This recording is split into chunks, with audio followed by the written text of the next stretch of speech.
You could have heard this episode 48 hours early on our Patreon, patreon.com/IndieheadsPodcast. But join us for as low as $1 a month, you'll see episodes early and gain access to our Discord server. All our upcoming episodes will be on our Patreon 48 hours before it hits our public podcast feeds. But if you're hearing this via our Patreon feed, we thank you so much for your support. We especially want to thank our Real Ones patrons, including Beckett TN, Georgia Mikowski, James Boss, Holiday Kirk, Tyler, Marcy Anime, Chance Holdup, Delaney Mothman, Josiah Duncan, Jenna, Matt Cameron, Grant in the Back of My Dracula, Pablo Escobar's Hippos, Jackson Chris, Jeremy Bull, JP, Matthew Taylor, Breen Hare, Drew Wharton, I Like Books, Sarah Moore, Max Kapazinski, Mark Barry, Cal50, The PP Poo Poo Fairy, Chris Wade, Midwest Maxwell, Kevin John, Jake Wald, Keep Autism Weird, Rob Marino, Max, Dylan, Zach, Gavin 490 Freak, and Maze Farms. To become a real one, consider supporting us for $5 a month on Patreon. Receive a bonus episode every month and get a shout out at the top of the pod. Anyways, though, enjoy the episode. Love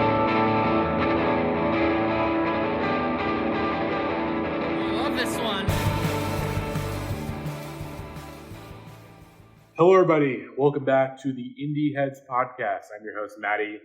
I'm over in Prince on Twitter, here with AJ Moser, and we have just survived Pitchfork Music Festival 2023. A really good festival. A good one. I think our overall review, if you just want the quick review, it was good. This has been, I won't say it's the best year ever, but this was a really good year. I think, expectations weren't, I wouldn't say low, but I wouldn't say they were high. Things surprised me, things let me down. Yeah. But, it is what it is. Because obviously, number one, it's just us two here. Mm-hmm. And obviously last year we had a whole crew. The Trap House. We had the Indieheads podcast Trap House. Mm-hmm. And then obviously 2021 was just lower just because, again, it was the first one post-COVID. Yeah. I had just moved. There was a lot of things going on that we couldn't all convene. But last year was great to have everyone back. And then this year, everyone's busy. I mean, I'm getting ready to move. Jackie just started a PR business. Max, I think, Max just didn't want to come this year. A couple other people. Just there was some ambivalence, which I understand from the lineup initially. Looking at the lineup, I would see and go, for me, I looked at the lineup, this is a great lineup. I'm going to go. Yeah, for me, the headliners specifically, I think were the three most appealing in a combination that there's been in a very long time. This was definitely a sure AJ year. Now, there ever was live one. Up? Maybe not, but we'll get there. We'll get there. But overall, it was great. I think Pittsburgh is almost always a very well-organized festival. There's very rarely any case where I'm like, oh, there's just incompetence happening here. It's they've just been doing it for so long that they just have it down. Hey, you want to get a drink? You don't have to wait very long to get a drink. You want to get some food? You don't have to wait very long. You want to go the see... The lineup, even in its middest years, is always, at the very least, good. Mathematically, gaming it out is almost always worth it, at the very least. Right? Yeah, for the price especially. A ticket for a Smile show in 2023 is probably about $100. And so you're over 50% in by the time you're walking in the door this year if you're just going to see the Smile. So, exactly. Exactly. They deserve some credit for that, for sure. Yeah, again, and I think the big thing for me this year, why I really want to go, the undercard was great. It was a great undercard. Do you have your phone, or is it charging right now? I'll go grab. You want me to grab the lineup? Yeah, if you want to grab the lineup, just so we have it on, because I can't. Like I said, 3 days of a festival is very fucking exhausting. Like I said, festivals in general are very exhausting experiences, as you probably picked up on if you listened to last year's episodes. AIDS is a serious thing. AIDS is a serious thing, according to Marvin Seas. There she is. There we go. We have the lineup. So we're gonna go through our highlights. Just go through every day. Go through our highlights. Here's what I want to do. Yes. I got a couple of categories I think that we should just run through. Okay. So a few places that we can start. Yes. You want to start with the meat or with the potatoes? You want to start with the nipple. You want to start with the boobs. Yeah. You want to see the boobs. But continue. Well, okay. I think the categories I've got. Maybe we'll start with the meat here. We'll just do. I want you to give me your, and you can just go numerically. We'll dig in after we've both done ours. But I want you to give me your top 5 sets of the weekend. Top 5 sets of the weekend. Yep. Okay. Just the artist. Ooh. Just name the artist. Yeah. So we're going to go no particular order because I don't think I can come with order just yet. Oh, no, you have to give me Jesus Christ. Okay. I can go first. I've been thinking about mine all day. If you got yours, then you go with yours. Because I have 5 in my head. I just got to figure out how to order them. Not to put you on the spot. So for me, going in order, I'm giving my number 5 slot, I think, to MJ Lenderman, which was really great. Yeah. That would be my top 5. We saw half of the after show, which is very good. Probably less than half. Which we went to the MJ Lenderman after show. I had a headache. His tummy hurt. my tummy hurt. And so I told AJ, hey, dude, my head hurts. I'm going to leave. And AJ's like, oh, well, I'll leave with you. Because AJ's a real fucking homie. This is what I learned this weekend. AJ has always been a real ass fucking homie. He's been a real ass fucking homie this weekend to me. The Crazy Ass White Boy Festival rolls through. I love you, brother. I want to mention that off jump. Okay, number 5, MJ Lenderman. So yeah, and then after show was really fun. I think the festival set was probably better. I think they played newer stuff. They played less because according to Grace, our good friend Grace Rosso, who was at the after show the entire time, he played a lot of new stuff at the after show, and I think he played 2 or 3 new ones, but it seemed like there was way heavier on that during the after show. They played Rudolph. Yeah, which that came out. That's been out. So. And then I think we heard Toontown at both. Yes. We heard Hangover Game at both. Yes. But then the Pitchfork set we got. SUV. We got SUV, we got Taste Like It Costs, and we got holy moly, what's the song? A Hell in a Cell. Or whatever. TLC Cage Match. TLC Cage Match, which is my favorite song on both songs. So that was a really fun set, and one of the ones where I was just like, yeah, that feels like, a moment for them. I'll go quick through the rest. I think 4 for me, and you might begin to sense a theme here. 4 for me, Hooray for the Riff Raff. Yeah, the closing out Blue Stage Day, just really great. Their latest record was fantastic. They played a ton of songs off of that, and they closed with Living in the City from Navigator, which is a record that I really love. So that was a fun one. Yeah. 3, I'm giving M Do My Guitar, which was my most anticipated set of the weekend. Lived up to it. They just don't tour very often. And it was great to see them here. That's one of those classic Pitchfork sets where they bring an artist that you wouldn't see beforehand. Number 2, I'm calling it Boney Bear. Oh, it was that good. Yeah. I left early. I left early. I want to go hang out with some friends. And my number 1, I almost don't want to give it away, but I think top slot of the weekend for me, there 2 sets brought me to tears this weekend. Boney Bear during Skinny Love. And number 1, Perfume Genius. Yeah, that Perfume Genius. Good. Really, really good. I think they made the case that I think Friday or Saturday, Perfume Genius could have been the headliner. Yeah. It might have been better than either of those sets were. Yeah. I will say Saturday, there was at least, really, Saturday and both Friday, there were at least 2 or 3 acts. They probably should have headlined over, Big Thief. Yeah. Big Thief is, as we were discussing the internal politics of Pitchfork Fest, they closed out Red Stage in 2021. And if they're going to bring him back, it's they kind of have to bring him back to headline, especially after they gave, Dragon New Orleans. Especially how big Dragon New Orleans Mountain became and, how much their profile raised after that. I think we'll talk about Big Thief a little bit later. Some of the other categories. We'll get into it when we get to, the Perfume Genius set was just... He played the fucking hits. All bangers wall to wall, and that band's at a point now, and especially when you've got Meg Duffy on guitar. Meg Duffy, you got Alan on the keys. It was just at a point where it's if you play, the 2 or 3 biggest songs from all of your records, you've got an hour-long set that is just the only thing tremendous. I will say, the only thing about that set that I was disappointed by, and it's literally just my expectations just being way high, is that he did not bring out Wife's Blood, the song they did on the 2017 record, which is my song of the year that year. I think he didn't play Queen. I would have liked. No, he played Queen. He did. Yeah, he played. I think he closed out with Queen. He closed out with Queen. The kind of peak of the set for me was Slip Away, which was just so good. Yeah. But no, that set I knew going oh, it's gonna be a good set. I was blown away. I was man, I wish I was closer. Unbelievably good. Yeah, it was really good. Yeah. Okay. So my top 5. Okay. Number 5. You know what? This actually surprised me. I'm gonna go with Nourished by Time as my number 5. Yeah. I liked his record from this year a decent amount. Seeing him live, it was just a really great way to open the festival, like a fun, bouncy, dancey set to play the festival. Great banter between the songs. It's like, yeah, dude, I worked at Whole Foods while I wrote this song. I was pushing carts outside. I was fucking miserable. Yeah. My coworker was like, "Oh, you got the best. You got the best shift because you just get to push carts." I'm like, "Nah, dude, I'm fucking miserable. It's hot outside. Get the fuck out of here." Shouts out to Jeff Bezos, real quick. So that's my number 5. My number 5 is North by Time. Two songs I heard that, but I hadn't been late in its wage cut. Yeah. My number 4. You know what? I think I'll go with MJ Winterman. Yeah, I figured it would be on your list. It was a good one. Yeah, I mean, I wish. Here's the thing. I had higher expectations. I think it's like if I had saw him a year ago when Boat Songs had just come out. Yeah. I think because he would have played more some Boat Songs, I would have been more into it. Some of the new stuff is good, but I think it's more like the magic of Boat Songs was letting that record sit with you. Mm-hmm. There's stuff in there that is immediate, like Hangover Game, SUV, Taste Just Like a Cost.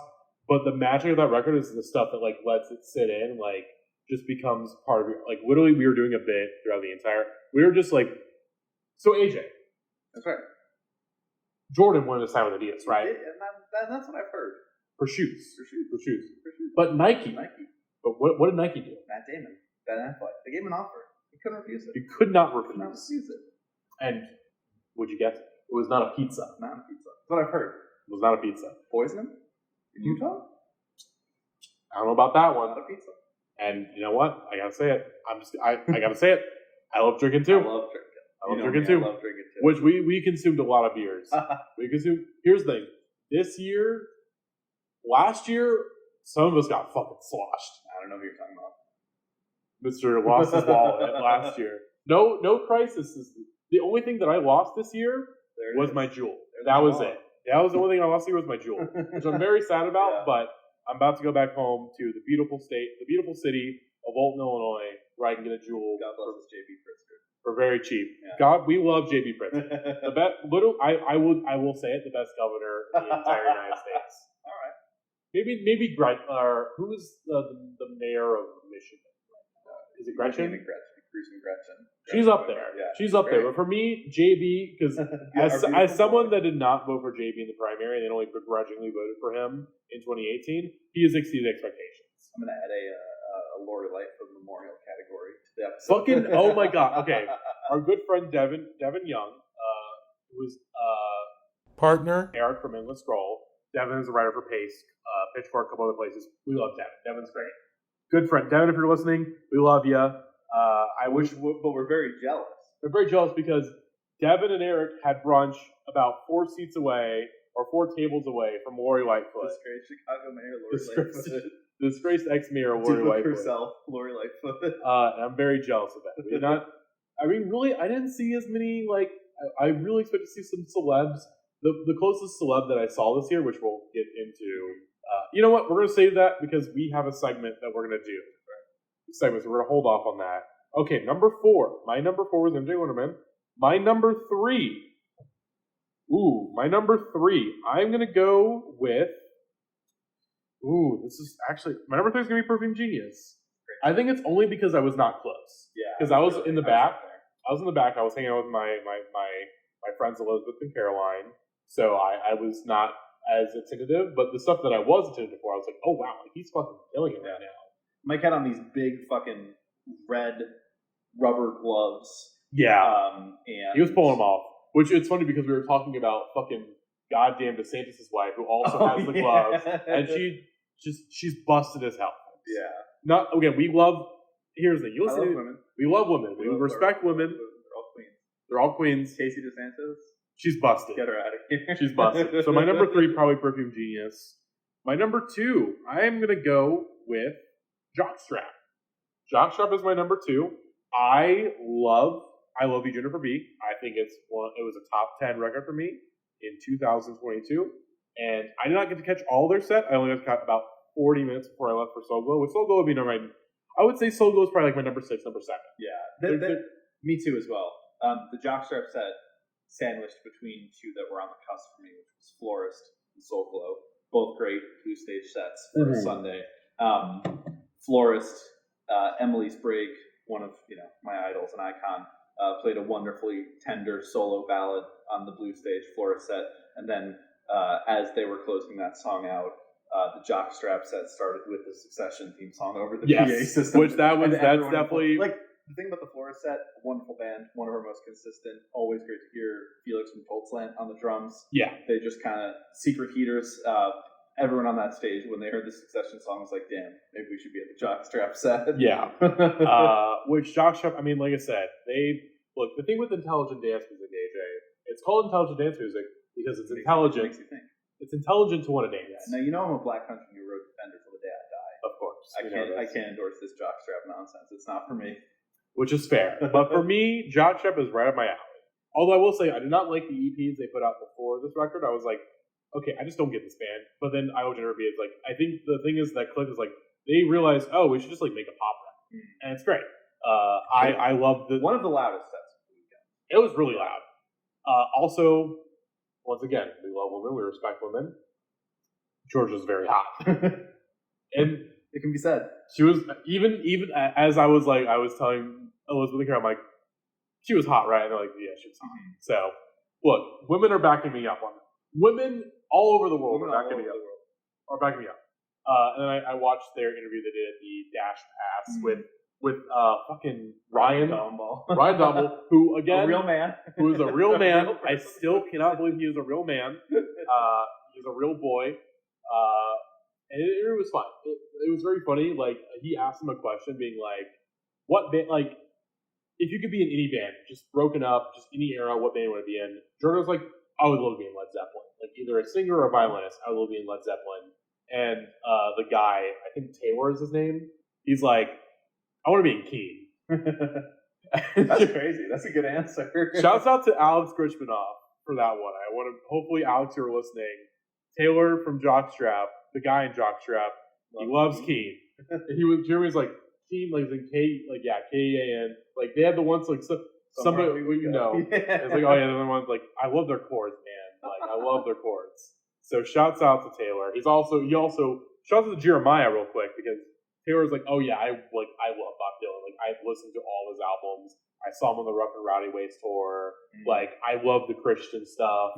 Like, I love the way he integrated the Christian stuff into the Rough and Rowdy Ways tour. Like, I love that Dylan is a guy who's just not ashamed of anything he's made. Like, he likes, like, he is a fan. Like, Dylan is not like, oh, I hate this album. Like, Dylan has stood by every record he's made. And I think that, and I would agree that I have a lot of respect for that. Again, I think go two ways. I think when bands are like, you know what, that record we made not very good, record that's like, well, I go, hey, I respect that. I respect that you realize, hey, we put out a dud. But I also respect artists who are like, no, we put out a great record. Like, let's stand by their work. You can go both ways. And then my number one, this is a personal one for me, Palm. Yeah, they were great. Palm, this is one of their last shows because they're breaking up this year. The record they put out last year, I did not like that record very much. But now after this set, I might go back and try to re-listen to it and see if there was stuff. It's a very good set. It was a great set. They closed with my favorite song from them, Dog Milk. I was very emotional. I was bopping my head to the crazy-ass rhythms. Well, because they, were supposed to play yesterday. Yes, they were kind of just got bumped 24 hours. Yeah, so I think better served on the blue stage. I would agree. Than they would have been on the red stage. I agree. Yeah. I totally agree. Deeper was really fun. Deeper was fun. Deeper would be yeah. So other stuff that's on my top 5 that I think is worth a mention. Grace Ives, very good. Yeah, that was fun. Grace Ives was fun from the times that I saw her. I like Deeper a lot. Jalen and Alex Bowman on Friday were two standouts for me. Yeah. Youth Lagoon was really good. I liked the new record. I never got to Youth Lagoon for transparency's sake. My job, Planetary Group, we're working that record to college radio and non-com right now. So I was catching that set mainly for like work. Yeah. I was impressed. It was really good. Like, I was like, oh wow, these songs like actually surprisingly really translate. Not my job. It's probably my favorite Youth Lagoon record. The songs, for what is a relatively pretty quiet record, like a pretty understated record, it actually translated really well. Yeah, they were. Like, I thought I didn't see the whole set, but what I saw was really quite fun. Yeah, did not play 17, which some people are probably mad about. Good for him. Good for Trevor. Trevor looked fucking badass. It was crazy. He's got the shaved head. He's got all the tattoos now. I had no idea that that's what they looked like. Yeah. National Language was fun. They were fun. That was another one I had to catch for work. They were fun. We did mention Always. Always is one that I think if I was closer for, they played the songs that you would expect, and yeah, they're always good. They're a good band. I'm a Blue Rev agnostic, so which is I am not. Here's the thing, I am closer to you than like the big Blue Rev fans. Yeah, but like I like Blue Rev. It's not my favorite record from them, but it's a good record. The thing is, they played the good songs from that album at the set, and then they played the good songs from their other album. So yes, they didn't play any of the bad songs. It balanced out. So I like that. I mean, obviously, if you remember the tour that I did like 2 or 3 months ago, where like Pitchfork overcorrections, Blue Rev was an overcorrection. Yeah, like it's a good record. Like if you think it's a great record, I totally understand it because it hits all the notes. But it's very clear that Pitchfork was like, oh shit, we should have like rated these first 2 albums like way higher, and so they overcorrected a little bit, in my humble opinion. But Always was good. Smile was fine. You would have more. Yeah. I mean, you're more of a Smile head than me. The Smile set was just kind of like, for me, their headlining set was just. I have not had the opportunity to see them yet, and I've heard that they're a very tremendous live band, which they were. Yeah, they're good. Their sort of thing is like they have one set that they play, and they play it very well. Mm-hmm. And I'm glad to have seen that. Tom York and Johnny Greenwood. I don't want to alarm anyone. They're pretty good musicians. They're good musicians. Yeah, they're good musicians. They play those songs really well. They did Smoke, Fin Thing, Bending Hectic. Were all really good. Yeah, I don't know. You will can't never really complain about that set. What was it? You will never work in television again. I think it's a great song. So yeah, that set was good. Boney Bear from the stuff I caught was fine, but you obviously have mentioned it. Good one. just going through. Like we'll get to the worst stuff. By the way, we're gonna get to that very soon. I just want to go through the highlights. Obviously, Saturday got rained out or got weathered out, so there's some stuff that got cut. Like Vagabond got cut, Panda Bear got cut, Snail Mail got cut. Well, that's maybe the next. Which we'll get into Snail Mail. Next category. Julie Jacqueline. There was a couple. She did like 20 minutes. She came back out. She did 20 minutes just solo, just her and an electric guitar. Great. It was really good. I was actually, and then King Cruel, I could barely hear a single fucking song he played, and I was not that far. Me and my buddy, we talked over the entire King Cruel set. We were ranking prospective 2024 presidential candidates the entire time, and it was great background music. And by the end of that conversation, we had gotten really doomer. My buddy and I were just going back and forth, and we were like, "Things are so we're so fucked. Everything is so fucked." No, we're fucked. And this boomer man turns around to us and he goes, "Hey, at least we got tonight." And we were like, "Yes." Oh, that's at the King Cruel set. We were just like, you know what? I was like, that's a memory right there. You're right. Wise Blood was good. That was one that I think the rain came back, so I had to like dip further back. There are some people there's some people who love.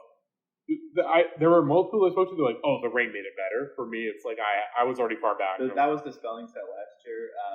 I had seen the Wise Blood show in a closed group venue with the proper lighting and everything, so I knew this would never live up.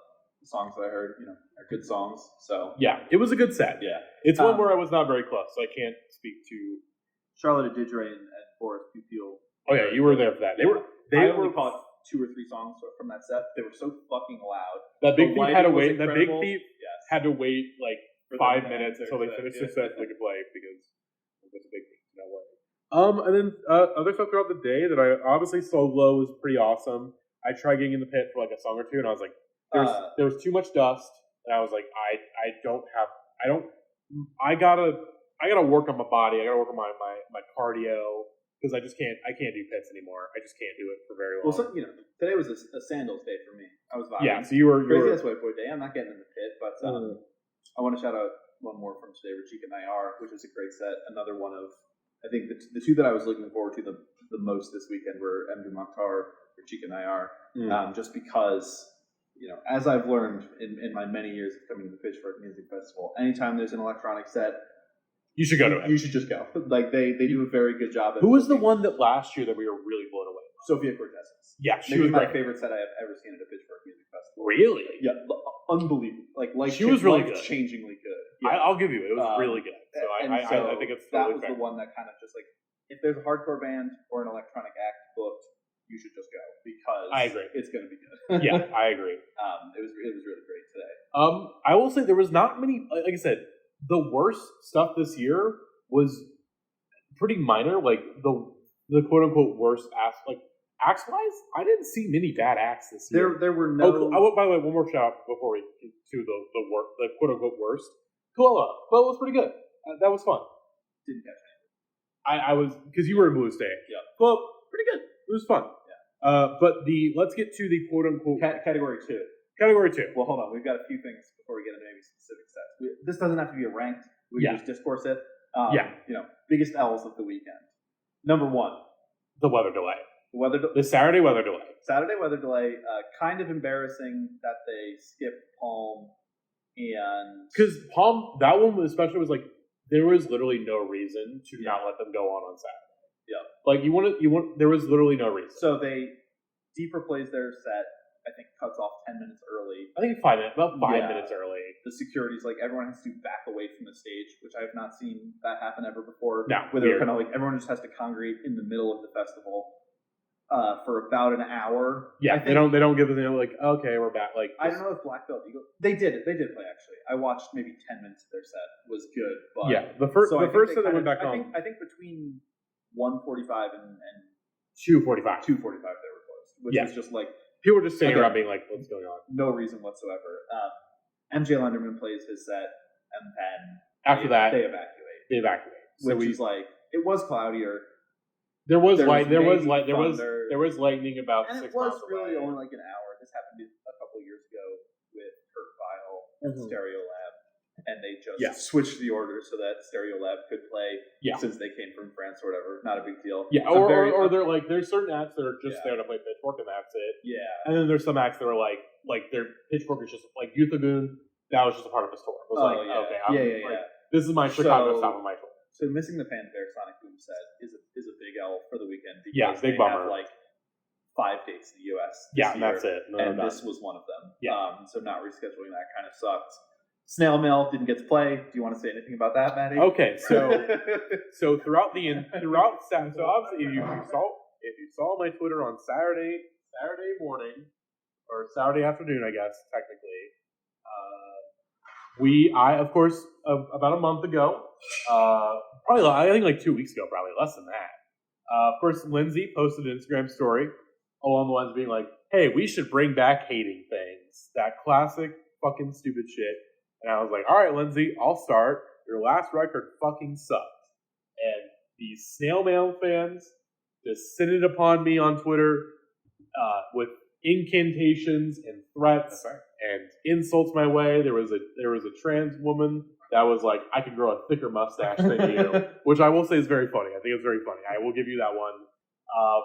So the Snail Mail fans are very mad at me. And of course, I directly won their hate at the festival on Saturday. I literally posted a Kojima full body scan of myself saying, and I took it. You took it, and I'm on the Snail Mail fans. You like Valentine, which I think is fair. And so here's the thing. Fucking oh my god!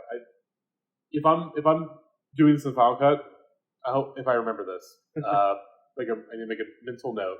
27 minutes in. Fucking Listen Up Nerds Jay posted an amazing image. So Lindsay posted on her Instagram just her on the red stage by herself with one guy in the audience, Bruce, and fucking Jay posted the most amazing image of me in the clouds. Like God is looking out for me and was like, you are going to win this battle, Matty Monroe. You're going to win this battle. I'll tell you what. Mardi Gras Monroe, you're going to win this battle here. Where the Snail Mail won't be taking this battle. She is not going to make it to the Bayou Swamp.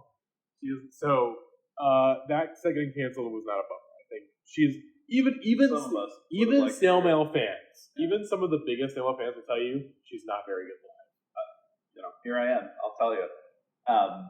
They really should have just let Fanfare play over King Cruel IMO, and it would have made it go down a lot smoother. But to come back to the King Cruel set was a bit of a bummer. Yeah, because his set was like I've not listened to the new record. It's not good. It was like he played mostly the new stuff. Yeah, it was very like I think a big problem with Saturday in particular on Green Stage, especially when they came back, really quiet.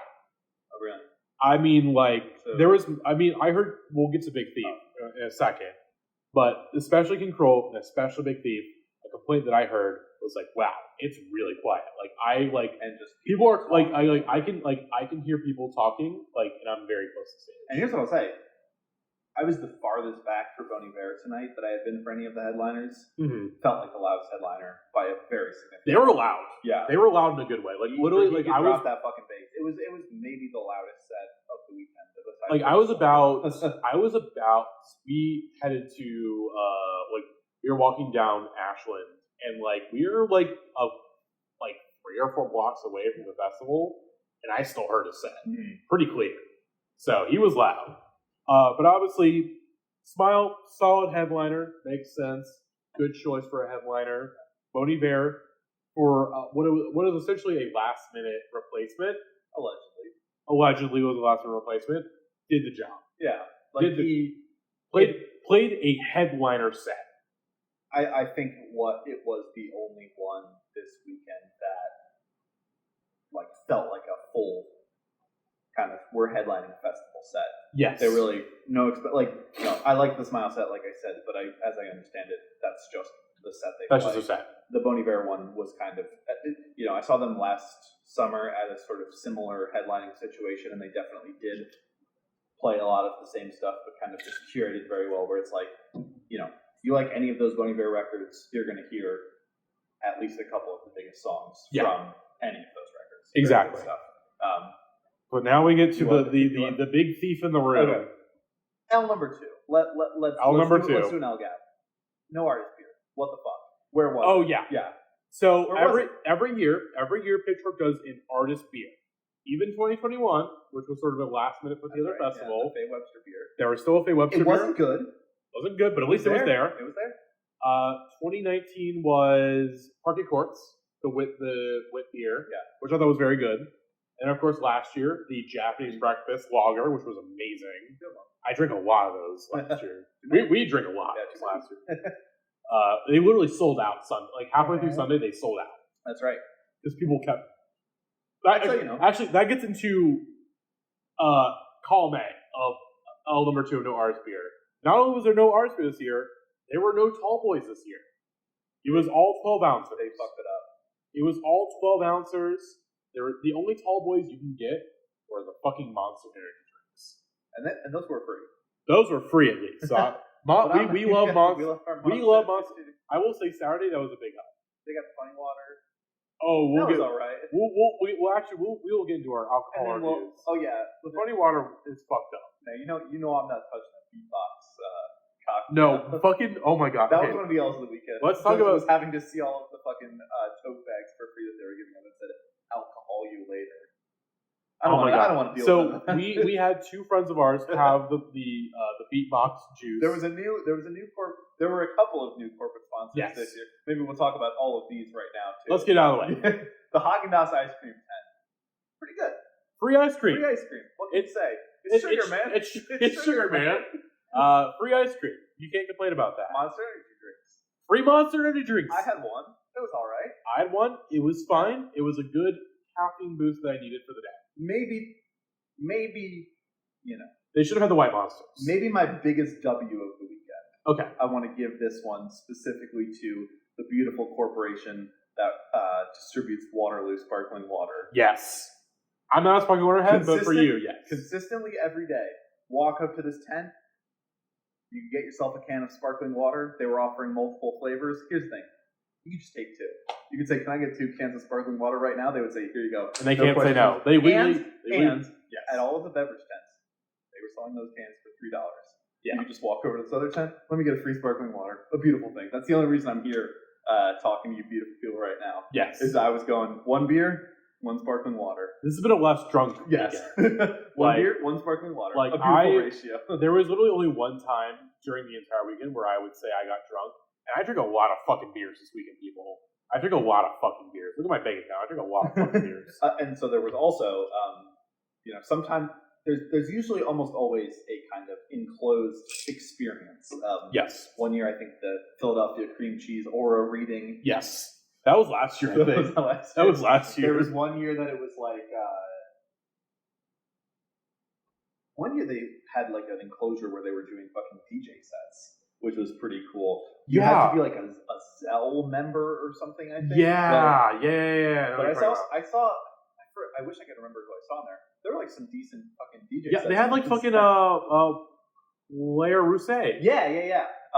This year it was a fucking Botox consultancy, which we didn't realize until today. Yeah, we didn't put the pieces together, but it was something called Smart Tox, something like that. Yeah, but between all of the sets on green or red stage, they would have a message on screen that just said, like, come to the Smart Tox tent for a consultancy to figure out how to do beauty your way. And I was just like, the thing is that I saw that and I was like, oh, Smart Tax, like it's like a tax thing. It was Botox. Yeah. Which I think, not great. Pitchfork should have probably, they probably should have been like, no thanks on that one. But again, here's the thing. This year didn't sell out. It's well known. Yeah. This like last year I think sold out. This year was not a sellout year, so I imagine like they were probably more desperate for sponsor stuff than they would usually be. Although again, there were still a lot of people. Like it was still like there was not any point of the day where I'm like, oh, there's like barely anybody here. Still a lot of fucking people, like every day. Yeah, consistently a lot of people. I would still say like it just like slightly understaffed, which I think is a mixture of not the most exciting headliners we'll get into, and also just sort of like there was a Beyonce concert tonight. So I think that definitely cut into sales. I think they raised the prices again of the festival, and I think it also like cut into things like the first year that I went to Pitchfork, I think it was $150. Yeah, for the entire weekend. This time, I think before I got my press pass, because I decided just like initially I was like, I'm gonna buy a ticket. I'm just gonna go as a citizen. I don't want to worry about having to do any fucking press. So I realized, well, I've gotten them for free in previous years, and I barely did shit. So like, just let's see if I can get in. They're like, hey, we're good. Sold my ticket. Technically lost money, but that's okay. Fuck it, we ball. But yeah, that was the alcohol situation was sort of anywhere from a major to slight L, depending on which angle you take it. No artist beer, no tall boys, and even the beer selections themselves, there was not very limited. There was not many. It's like the stuff that I liked was there. I like a 312. I like a Pilsner. Goose Island IPA. It's a good one. But like, they have the Neon Bear IPA. Too happy. There was no like. Usually, even if there's not like an artist beer, they'll bring out like a limited edition something. They did not bring out anything. Like there was, but of course there was not just Goose Island. There was of course White Claw. White Claw was a sponsor again. I had a White Claw or two. I like White Claw. It's fine. It's not my go-to, but like if it's there, I'll take it. They had me a margarita this weekend. Yeah, I saw some margaritas going around. I'm not a margarita person, but I respect it. And then of course the two new alcohol sponsors this year that we talked about. Funny Water. Alcoholic water. Here's the thing. Folks, have you seen this? Have you heard about this? They're putting alcohol in the water. The Funny Water, of course, had a couple flavors. You could barely taste the flavors. And you could barely taste the alcohol. And you could barely taste the alcohol, which, to be fair, it was very low ABV. It was only like 3.75. But even then, it was like, wow, there's maybe a slight aftertaste, but otherwise, I cannot taste the alcohol. That's kind of crazy. If it was a higher ABV, I'd be like, oh, that's dangerous. But I did not feel a single second of being even slightly tipsy or buzzed drinking the entire 12-ounce can of this. You might have been in a different situation had you partaken the other sponsor, which was the juice box, the beatbox. The beatbox. So, two of our friends, Alec Felder, friends of the pod, Alec Felder and Grace Rosso, both had the original Party Punch. There they are. Beatbox, the original Party Punch. Party Punch. Now, which was 11.1 ABV, if I remember correctly. If you see a container of one of these beverages at your local gas station or grocery emporium, stay away. Stay away. Don't do it. Stay away. I never should have drank the Beatbox original. Did Party you have Punch. one? Oh no. Okay. Everyone I talked to who had one was had nothing good to say. So Grace had one during Jockstrap, and then went to the Sogo pit, and then afterwards like, I felt like I want to throw up. My tummy hurts. Like she was gonna throw up, which I think she got like elbowed into the throat. Yeah, so that doesn't help. And then fucking Alec Felder, which I told him. I want to say, Alec, if you're listening, I told you, and I will continue to tell you. He's like, "Oh, Grace had one of those. I'm gonna get one." I'm like, Don't do it. "Did you not hear what Grace said? She said no, don't do it." Don't drink the dark web ocean. And then Alec had one, and then like he had one, and then, or had like half of it, like dipped out. I think to go meet with his friend, and then came back and was like, "Dude, I shouldn't have had that." Like I'm like fucking bouncing all over the place because it's a lot of alcohol. It's sugar, man. It's a lot of sugar, man. It's very sugary and sweet, and that is a dangerous combo. Dude, speaking of Ron DeSantis, not an elf, but here's something I wasn't saying at the festival this year. Hungry. Hungry. The food situation was good. The food situation was good. I mean, it's always been good, but this year especially, where it's like a lot of options, a lot of good stuff, overpriced, no blinds, but very overpriced, which is to be expected. Yeah. Like the price, it's like it is what it is. It's a festival. I get it. You realize, look, you're going to eat some fucking money on it. Good options. Good options. Yeah. There was lots. It wasn't like a fucking. You can only get a cheeseburger. Yeah. You know what I mean? It's like you want to get some fatty stuff. You want to get some fast food. You got it. I ate some greens. I had the delicious duck fat fries from Beat Kitchen. I had delicious bacon mac and cheese. I had very bad chicken tenders and fries from a fucking vendor that Carnival food. That was just it was Carnival. They did sell me a delicious Diet Coke, so it all evens out. That's good. You had what else? Because you're more of a healthy. Always get the pizza. Connie's Pizza, deep dish. I should have gotten it at some point. They had some good tacos this year. That's good. And get a veggie dog. It was pretty good. Yeah, they had a big fucking vegan dog. You had what was it, noodles? The island noodles were always my late night go-to there. Yeah. They just got some boys in a big wok. Yeah, you were slinging them shit out. Yeah, you were chowing those down before we left. Before we left on Friday. But let's talk about our last L for the weekend. Yes. Big Thief's headlining set. The big thief in the room. Wasn't good. Here's the thing. As you probably know, if you listen to this podcast, I have always been a Big Thief hater. I have never liked any albums with them. I like some songs, but a full album has never convinced me on like why is this band a thing. And the headline set was like, okay, you know what? Like I'm gonna come in with an open mind. I want to see if this band, because I've always heard they have a great live reputation. I've always heard this band is very good live, and they have converted people through the live sets. I'm like, okay, you know what?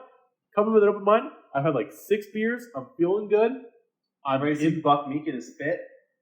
Oh my god, it was a good fit on Buck. It was a good fit, and then the fucking bassist that had a fucking mermaid costume. Yeah. Which Adrian Linker, we're gonna give one W to her real quick. She was side stage for MJ Linderman. That's right. Big cowboy hat. Liquid Death tall boy. She was vibing. Yeah. So we respect that. Swap squat, all set. The swap, yeah, she was sitting down in the swap squat, all good. But the Big Thief headline set, which from what I saw, I didn't think was that bad, but I think it's only because I'm not familiar with their work very much. Whereas like more people who are like more than just haters or even like casual fans, like, oh, that set was like not very good. My take on it. But I'll let you speak. Unforced error. They were given the floor, probably, the kind of most leeway they've had in a festival lineup like this, and I just think that the set list that they curated did not live up to the occasion. They played. Oh, you're a fascist then for saying that. I am a fascist for saying that. We love, like I said, we love Stereo Gum. They're a great website. That is one of the biggest L takes they've ever said. Like, what the fuck are you talking about? But continue. They played a ton of unreleased stuff. Yeah. Almost everything that they played was in the lower tempo of their entire discography. Yeah. There were a couple of highlights, which I think were kind of obvious. Not. Yes. Always a good song, no matter what. Yeah. Simulation Swarm. Really good. Love to hear that. I love that song. I think that's one of the best songs. Yeah. That's one of their best songs. Vampire Empire. They played the original version that the fans were mad that they didn't release. A couple of lyrics that they had cut out and an entire bridge section that they did play this time. Mm-hmm. And then, I was really down on the Big Thief set. Those were kind of the peaks for me, and then almost everything else. Contact was all right. They aborted Blue Lightning halfway through, which was a bummer. A couple of other songs, Change, Certainty, good songs. But the ones that I called out previously were the kind of only ones where I really felt awake and like they were vibing with it. But then they brought out Adrian's brother to do. I don't even know what it's called. Was it Split Infinity? The song was Split Infinity, yeah, but he had like a one of the whatever that the sound of Split Infinity, the springy thing, and that performance in and of itself was so good that I was like, okay, you know what, we're gonna just like we're gonna call that set a wash and not a disaster. Yeah, but it was getting close to borderline being disastrously bad. Yeah. It's just really, as we were discussing after the fact, it's just really like when you are headlining a music festival, there's just a certain energy you have to have, and they did not have that energy. Here's the thing, though. If they are potential, they have the again. Yes, they have sets. They have that energy. If Big for Thief some reason they decided to not do it. If they were the band that were only mellow all the time, and it was like, well, it was a mellow headliner. You should have gotten those expectations. I totally understand that. Would have met them there. Yeah, I've seen them live before, and they've ripped and they've shredded. Yeah. And it was just like a miscalculation on their part to play that set because it was not very good. No. And I think it's a case where it's like, I mean, that day there was always the same day, and I feel like they probably should. Like, I get why Always was not headlining. They're almost there. Yeah. I think like if they come back in like 2 years, they will headline for sure. They have that reputation as a band, but I feel like they could have taken the risk now on Always, and I think it would have worked out. Yeah, but again, Big Thief was just slightly bigger in their heads. Oh, for sure. Which that is one thing about Pitchfork that I love about Pitchfork, and I respect them very much, is that they are willing to take risks on headliners that other festivals are not going to. Yeah. It's just like, hey, you know what? Like, we love this band. We think they can headline. Like, they have enough attention from the website. They have enough listeners where we think, hey, we think they're big enough to headline, so we're going to have them headline. And for the most part, it works out. That could have easily been a Killer Mike headlining set on Saturday. Oh my god, Jesus! Which I didn't catch that set because I went down. I got like, so I was gonna see Lonely Hotties, and I was just like so exhausted. I'm like, I'm just gonna go like sit down somewhere like away from like everything, so I can just like take a rest because it was Sunday is the worst day because it's day 3. My feet hurt, like tired. My body's just like, you got it. Like why the fuck are you still here? But yeah, Big Thief was just with King. I will say King Kroll. I think because it was the first step back from Weather Delay, people had like very low expectations. Yeah, I would say borderline whiff on that one too. Because nothing. Because King Kroll, at least the Ooze, the first album, he's got great songs in his catalog. For some reason, he chose to not play a lot of those songs. I don't know why. That's what happened. But yeah, that Big Thief, again, I get why they headlined. I respect Pitchfork taking the risk. It didn't pay off, and it's not their fault. It's not Pitchfork's fault for not paying off. Like, Big Thief just decided to not bring a headliner set. Yeah. Like, they decided, like, that set felt like, this is like a secret show set. That was like an NPR Tiny Desk set. Tiny Desk, or like, it felt like, oh, this is a secret show. It was almost honestly an Adrian Lanker solo set. Borderline. Is what it felt like. It was so acoustic and mellow. Although fucking the bassist brought the fucking upright bass at one point. That was cool. And I texted you being like, oh hell no, you got the upright bass. He's slapping that bad boy. But that was the biggest L of the weekend. But overall, like, I would say this is one of the best. Like, I've gone to 2016, 2017, 2018, 2019, 2022, 2023.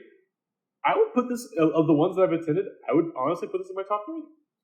I think this was like a surprisingly great festival. One of the most consistent. I think some years there are very drastic peaks or valleys. Yes. Almost. I think 2017 was a big one for that. Yeah. At almost any time this year, you could go to a set that was borderline, lowercase g good. Yeah. And there was nothing disastrous this year. No. Maybe JPEG. Yeah. Oh, JPEG. But here's the thing: if you're a JPEG fan, you would probably love that. Yeah. Like from what I heard, people were hyped. Apparently, the pit was crazy. If you're a fan of JPEG, well, we avoided that. We avoided JPEG like the fucking plague because his fans fucking suck. I'm sorry. The JPEG fans, you guys fucking suck. JPEG is a guy that I would say has a very toxic presence. Yeah. I do not like him as a person. I like Veteran. I like All My Heroes Are Cornballs. I dipped off after that because his fan base and him became so toxic that I was like, and also just stuff that I know. No thanks. I'm out. So, musically speaking, I do unfortunately think The Big Thief was probably the worst set that I watched all weekend. Damn. But everything else was, good. Yeah. And one set I will say that I caught a little bit of because I was waiting for MJ, so I ended up catching 700 Bliss, and that was a weird set to come back to. Weird set because that should have been Blue Stage. Probably. That was a Blue Stage set if I ever heard one. Yeah. It's very loud, noisy, electronic rap music, very confrontational. It's More Mother and DJ Haram. Yeah, it was like, this is not the fucking energy that I'm feeling right now. 2 p.m. on a Saturday. 2 p.m. on a Saturday. They should have been, why were they on the green stage? They should have been Blue Stage. That would have gone way better. But More Mother did say Free Palestine at one point, so shouts out to that. But yeah, overall, again, really consistent festival. There's stuff that I'm like, man, I really wish I caught. Like Jalen, I really wish I caught Jalen. I really wish I caught Axel. I heard Rick Wilson was really good. I know people were saying you shouldn't miss a set. I missed a set. Sorry, I was. Oh yeah, that one was. I was hanging out with rough friends. Timing. That's this year was a big genius and always This year was a big hangout year for me. Okay. This was a year where I was just there to hang out. The lineup was good, and I was like, I'm just here to hang out with my friends. Yeah. And this was a great festival for that. One of the best hangout years we've had. Although again, it would have been better. We had some tall boys. That's right. Because we had so after the weather delay, we went to Kaiser Tiger, and we had some pretty tall boys. A liter. We had a liter of beer. A big fucking boot. Big German beer garden. Big fucking boot. We devoured. When you gotta kill an hour. Yeah. I drank the entire thing. Caroline drank the entire thing. Elizabeth, love you to death. She had some help. Yeah, couldn't finish. Which is fair because again, it was a fucking liter of beer. That's happened to European. That's happened to European. your European friend. But yeah, let's again. This was again a good time, but we're not done yet. Well, I got another category for you. Oh, okay. Just real quick off the dome. Yes. Worst fits of the weekend. Oh my god. Okay. Okay. This is one that you saw. So AJ was more on Fit Watch than me. I was on Zoomer Watch this weekend. You were clock. We were trying to clock all the worst T-shirts we saw. Yeah. This is from Alec, and I think I saw the two guys, so I can at least attest to the truth of this. I saw at least 3 of these T-shirts: the Phoebe Bridgers, Danny DeVito T-shirt. Yeah. You know it. Friday and Saturday, I saw at least 6 guys independently of each other wearing that T-shirt. Oh, so I was like, are they going to go 3 for 3, 3 days? Am I going to see this T-shirt 3 days in a row? Couldn't find one today. Wasn't looking very hard, but I didn't see it. Couldn't see one. I didn't see it either. So I saw the National Sad Dads T-shirt all 3 days, and that's like I said, it's not as bad as the New Order T-shirt, National T-shirt. Yeah, that's a jailable offense if you're wearing that. But bad T-shirt I saw. Can I finish the Phoebe Bridgers one, please? Alex saw 2 guys wearing the Danny DeVito Phoebe Bridgers shirt dap each other up, and Alex was like, "That just set women's rights back by 10 years." Fact. But continue, because you were more on watch than me, and I can back you up on some of these. Bad T-shirt that I saw. The fucking Thanos one. There was a guy walking around today in a Thanos was right T-shirt that looked like it came from Target or something. That's a crazy shirt to be wearing. I think Friday, the gaslighting is not real. You're just making it up. That's right. Gaslighting is not real. Which I will say, Elizabeth was like, I love that shirt. So that's fair.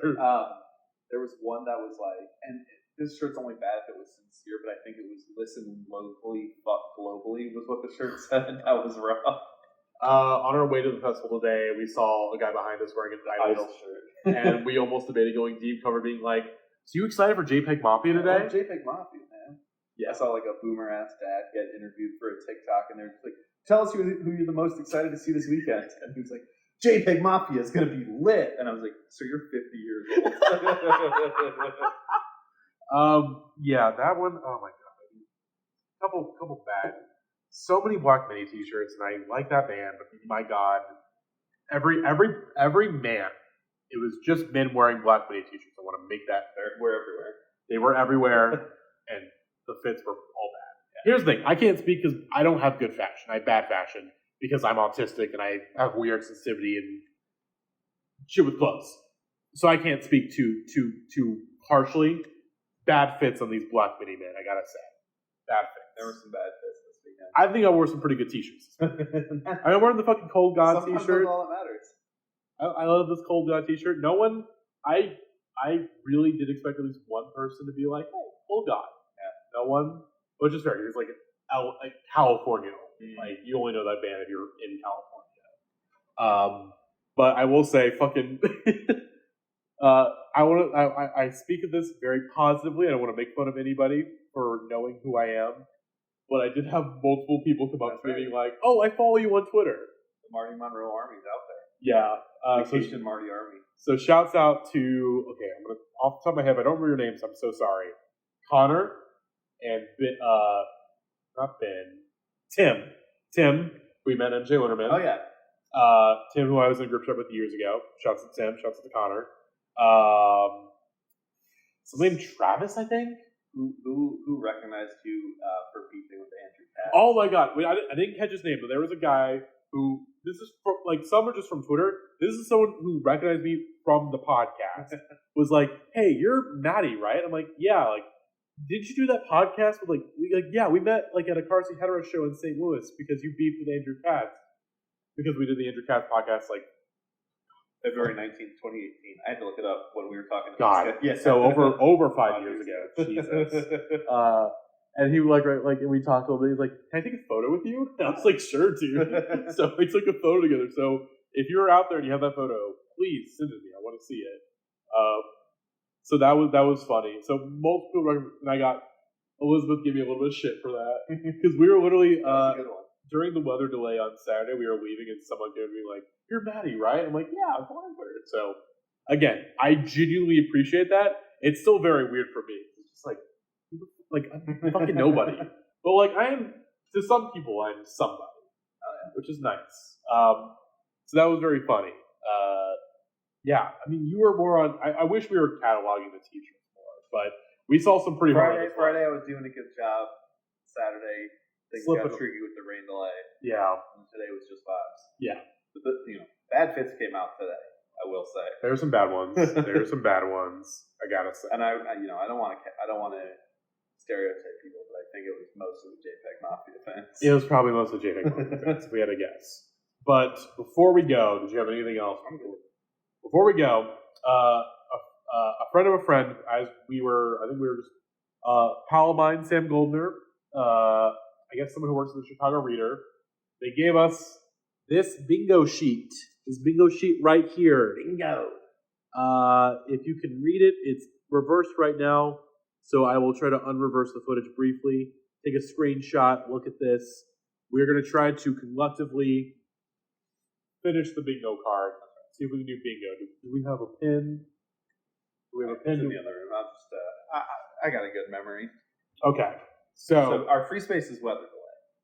Which that happens. Easy, obvious. Easy one to do. Yeah, I guess they would have made this on probably last year. They must have made this. Yeah.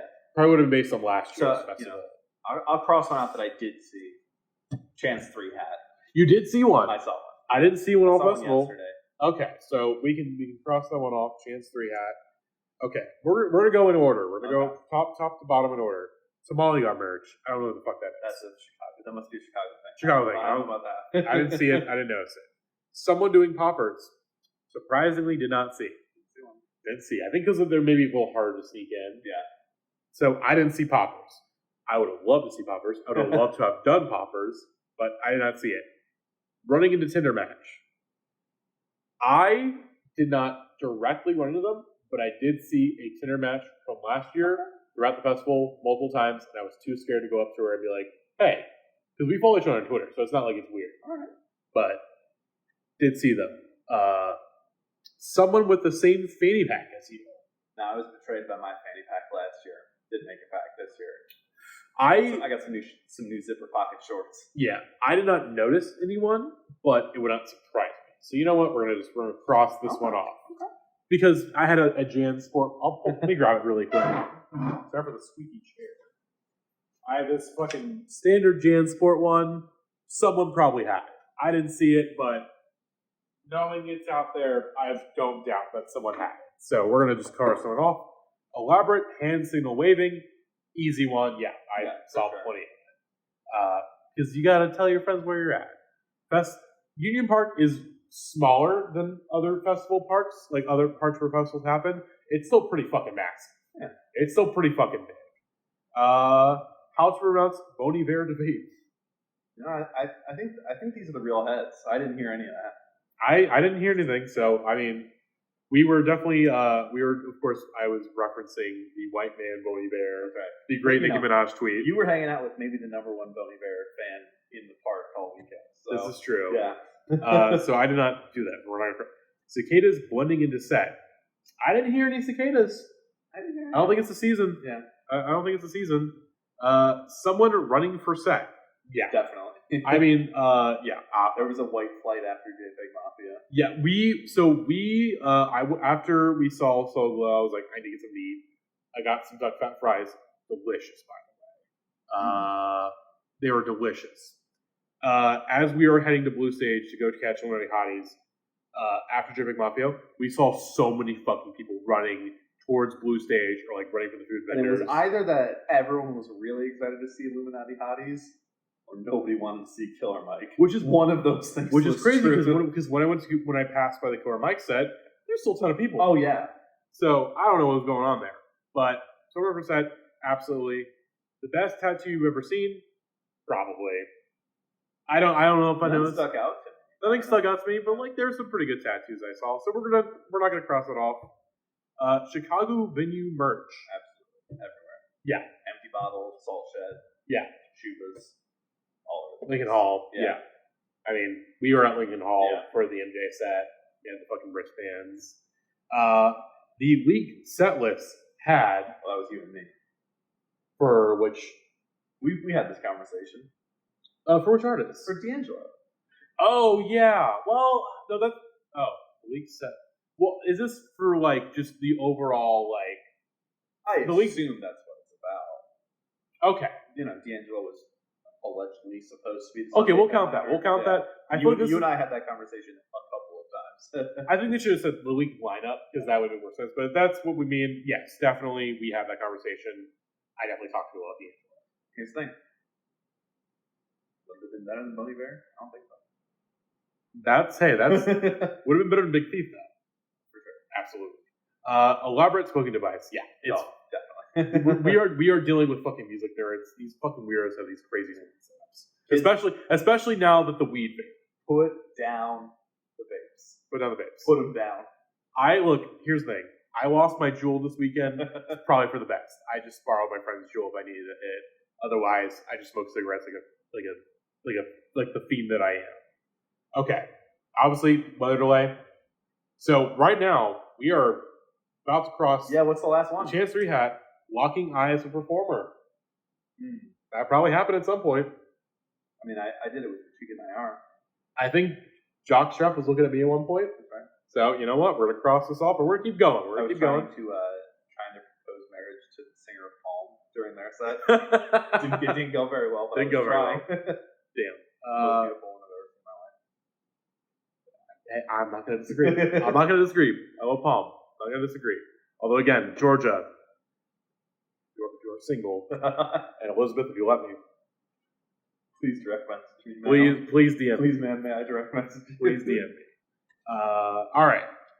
Baby with ear protection, of course. All over the place. I love seeing babies with the big ass fucking earphones. Yeah. It's so fucking funny. There was a kid in, I think it was during Illuminati Hotties, with just the big fucking headphones, and they were running out of the crowd, and their parent was chasing after them. And I was like, that's very cute. And then, like, 2 minutes later, the kid was running back in, going for more Illuminati Hotties, and I was like, shout out to that kid. That's great. Cool. Chicago celeb sighting. I saw one. I saw not the drummer, not the singer from Whitney, but the other guy from Whitney. Yeah. I saw him at Blue Stage, I think during Julia Jackson. So that, for me, that's what I saw. So if we don't count Chicago bands. Yeah, they had Spencer Tweedy on the drums. But hey, we'll count Spencer Tweedy too. Yeah. We'll count Spencer Tweedy. That's a Chicago celeb in my opinion. Board parent chaperone. Yes. Oh, We definitely saw a couple. We probably saw a couple. Didn't make a note, but we definitely saw. I wonder what the most or the least parent-friendly set this weekend would have been. 700 Bliss. 700 Bliss. Yeah. 700 Bliss. 700 Bliss. For sure. I almost want to actually retroactively give that to the security guards during our Chica and IR set because they just did not, and Ariel Santina, who I caught a little bit of, they just did not understand what was happening there. I will say with Luchera Dolls, not to call out my friend Caroline, of course, like during that entire set, she's like, I don't like this. Like, this is not good music. As we were waiting for Jock I thought Show. it was fun, yeah. Which, hey, I don't like it either, but I wasn't going to say anything. White Claw Koozie on the ground. Oh, gosh. You probably saw. Yeah. Oh, dude, the koozie that I got. That you thank you to AJ. Sometimes you see something, you know your friend has to have it. All I wanted was a Pepsi. All I wanted was a Pepsi. I thank you, AJ, for pointing that out. Only $5. Great purchase. Who is this at headline? I didn't see it. No, I didn't see that. I think with Pitchfork, the Pitchfork base is just much more knowledgeable. Here's what Okay, I'll let you get. maybe retroactively give this to people who I talked to a couple of people who didn't know that the smile was guys from radio. Yes. So we'll count it. Where they were like, the smile, what's that? And I was like, well, you know, Radio. the guys from radio. And Yeah. they're like, oh, okay. So we'll count it. Sure. We'll count it. So that does give us another bingo. Hell yeah. So we got another bingo. We have 2 bingos. Let's see if we go for a third. Bing bong. Let's see. No. Okay. Even. Which one did you miss there? I'm trying to see if we also get cross or Oh, yeah. above. Okay, well, Self-Cut Shorts, they had a Yeah, we definitely a saw. station for that. They literally had a charity Yeah. station during the Goose by the Goose Island bus. Drinking band beer at their set. No band beer. So bad beer. That's an L. That's a no. That's a no go. Too much PDA. I did see a couple making out during Big Thief. Otherwise, I didn't see anything too egregious this year.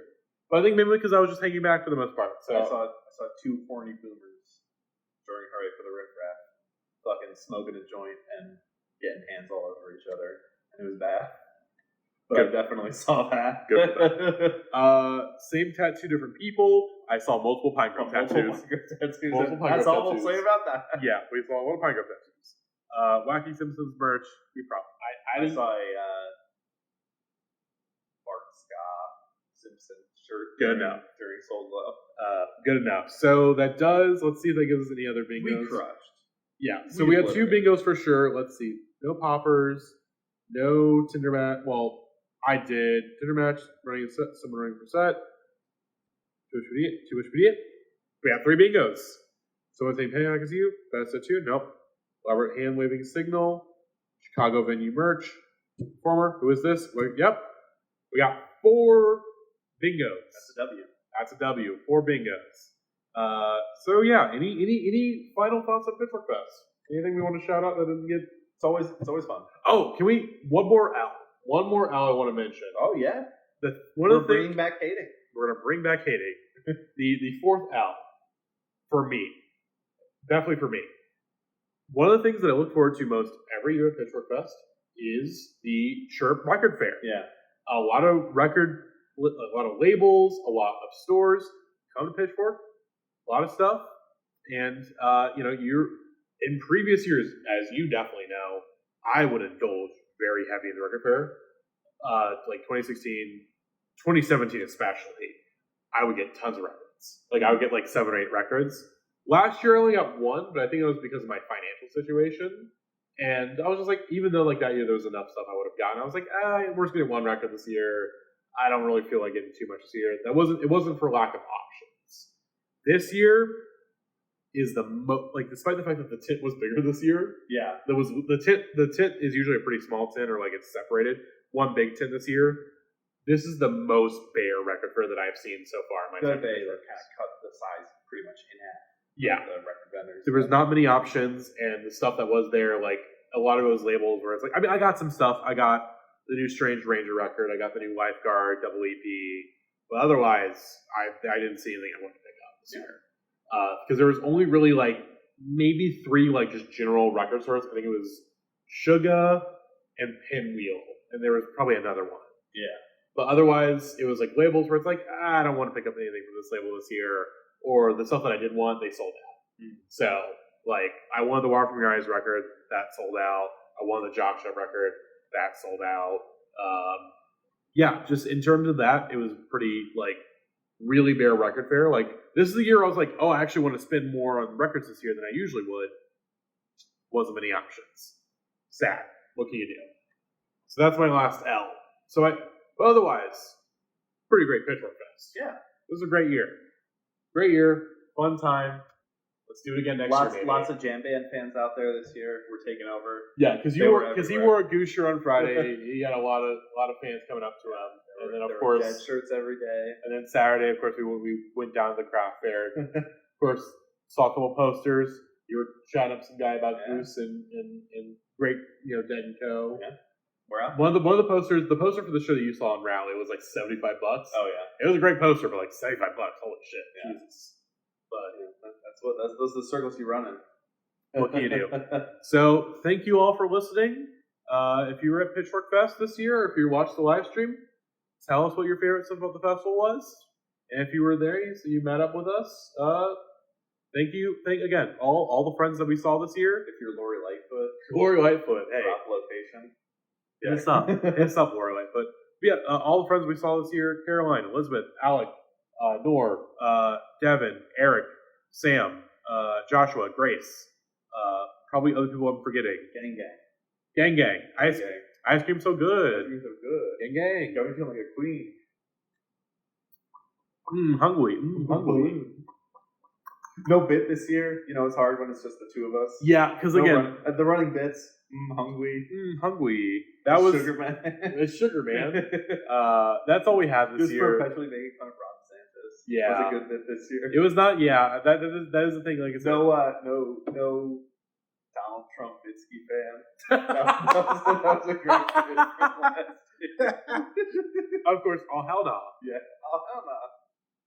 So again, when the brain rot this year was a lot less than last year. Because not only last year was just because there was like 6 of us, so the brain rot was encouraged. We did not when we came, like, the Airbnb last year. We hung out, we had beers, we had fucking fun. This year, like, if we were at the Airbnb, it was like we just came here to sleep. We just came here to sleep, and that was it. Which is like, that's fine by me. It was a very exhausting festival this year, so that's totally fair. And I did not. I mean, I had a hit of a weed vape, and that was it. Tell me Stephen A. Smith the way I'm staying off that weed. This year, because last year I had a couple of moments where I'm like, I had a little too much weed, and I was feeling bad. So this year I avoided it, and even alcohol-wise, like, I didn't get drunk. Like, I drink a lot, I didn't get drunk. But I think it's because I avoided the beatbox juice. Don't bring that back next year. I did not have. Get that out of here. No beatbox juice. Didn't have a beatbox juice. Didn't have a margarita. Didn't have any shots. Didn't have any wine. I stuck with beers, White Claws. And that was it. And I think my mind thanked me. So, yeah, there we go. Pitchfork Fest 2023 in the books. Yeah. Mr. Moser, we will hopefully do it again next year. Hopefully we'll have a bigger crew next time. Yeah. Who's going to headline next year? Who are they giving best music to? Like, who's the big shit they giving best music to this year? Well, I think I can name people who will probably be there. Water From Your Eyes. Yeah. I would not be surprised if Bar Italia. They give that record a soft hand, but I could see them booking Bar Italia. Mandy, Indiana. Yes, they're gonna definitely have Mandy, Indiana, Blue Stage set. Yeah. But headlining wise, I don't know. I mean, I got. That's TBD. That's TBD. I gotta, like, look at my phone. Like, what are they giving big ratings to? Like, what's the rumors of reunions? Like, I feel like there were some rumblings about Sade playing shows again. Some rumblings about Kate Bush maybe playing shows again, but Kate Bush might be too big. Kate Bush might be too big for Pitchfork. That's like a Lollapalooza set. Yeah. Once you get the Stranger Things bump, it's over. Yeah, but I could see Sade. Yeah. Maybe D'Angelo makes up for this year, allegedly. But yeah. Otherwise, great festival. We'll hopefully be back next year. And yeah. All right. Thank you for listening, everybody. We will see you all next week for your regularly scheduled programming. As next week, AJ, by rock number 2s. What does that mean? It's songs that peaked at number 2 on the alt charts in the 2000s. In the 2000s, it's the songs that peaked at number 2. I gotta peep this playlist. I will send you the playlist. I'll show you the playlist after we finish recording. Oh yeah. So thank you all for listening. We'll see you all next week. Bye-bye.